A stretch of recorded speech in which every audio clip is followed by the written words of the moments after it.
Hey mamas, when you're pregnant, you want to do everything right for your baby, but there are so many things that are unclear or controversial that it makes the decision hard to make and feel confident in. One of those big decisions most mamas have to make is whether they should drink coffee or caffeine during pregnancy or not. And if they do, how much is safe for their baby? So let's answer that question right here, right now, together. I'm Bridget, and I'm a childbirth educator and birth doula, and it's my passion to help mamas feel confident in their journeys from pregnancy to motherhood and believe that they are built to birth. If you're new to this channel and want to be informed and encouraged in whatever stage of motherhood you're in, be sure to subscribe and hit the little bell so you don't miss any future videos that come your way. If you're pregnant and worried about whether you need to give up caffeine for the next several months, you're not alone.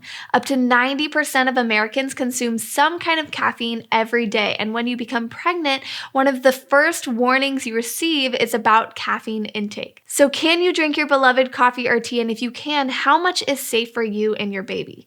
The good news for you coffee or tea lovers is that you can safely drink caffeine during pregnancy, but it's all about moderation. Watch to the end if you want to hear my drink of choice during pregnancy or some tips on how to make the most out of your caffeine. For big caffeine drinkers who are drinking 4 to 6 cups of coffee a day, energy drinks, copious amounts of tea, caffeine can definitely impact fertility, causing couples to take longer than 6 months to a year to get pregnant for the first time.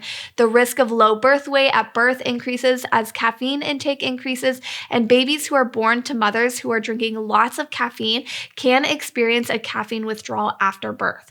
So while caffeine intake during pregnancy can be safe, too much of a good thing can cause adverse effects on baby. So how much is too much? According to most research, the safe amount of caffeine during pregnancy is around 200 to 300 milligrams of caffeine per day.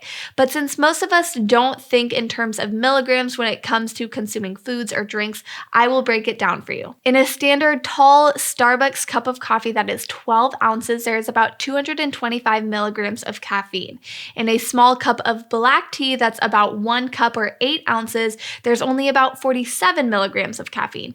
In 1 can of Coke, there is 34 milligrams of caffeine, and in 1 energy drink like Monster, there is 160 milligrams of caffeine, or in the Bang energy drink, there's 300 milligrams of caffeine. So it can really vary between drink to drink, and a really good resource to look at is the caffeine chart created by the Center for Science in the Public Interest, which I have linked in the description down below. Now, besides caffeine, you want to be mindful of the sugar and the other ingredients in the drinks that you are consuming. It's very easy to consume lots of sugar, even artificial sugars, in our drinks, and too much of either sugar during pregnancy can negatively impact mama and baby. Overconsumption of sugar during pregnancy may contribute to increased weight gain during pregnancy, preeclampsia, preterm birth, and it may impact metabolism in childhood, obesity risk, and may negatively impact childhood heart and brain function later on in life as well. According to the American Heart Association, pregnant women should limit their free sugar intake to 6 teaspoons per day. Free sugars are sugars that come from foods or drinks that don't provide other nutritional value and simply add calories into your diet, like a lot of caffeinated drinks, definitely energy drinks and sodas do. Plus, with energy drinks and sodas, there are a lot of chemicals and dyes that aren't good for our bodies in general, but especially not great during pregnancy. So caffeinated drinks like coffee and tea are not concerning when you are staying in the safe limits of 200 to 300 milligrams of caffeine per day, and you are also watching out for sugar intake as well. Now, if you just like having some flavored drinks or a hot beverage to sip on, then herbal teas are such great alternatives. My favorite herbal teas during pregnancy are raspberry leaf tea, peppermint tea, ginger tea, chamomile tea, and dandelion root tea. Raspberry leaf tea is great to help prepare your uterus for labor, but you do want to avoid drinking it in your first trimester. Once you're in the second trimester, a cup of raspberry leaf tea per day is safe, and then in the third trimester, as you approach your due date, consuming 2 cups a day is safe as well. Peppermint, ginger, and chamomile tea are all so great for the first through the third trimester to help with nausea and vomiting, acid reflux, and with sleep as well. And then dandelion root tea is a great herbal alternative that tastes a bit like coffee and is super yummy with some coconut milk and a bit of honey or stevia, but it doesn't contain the caffeine or the high sugar content of some other coffee drinks we commonly consume.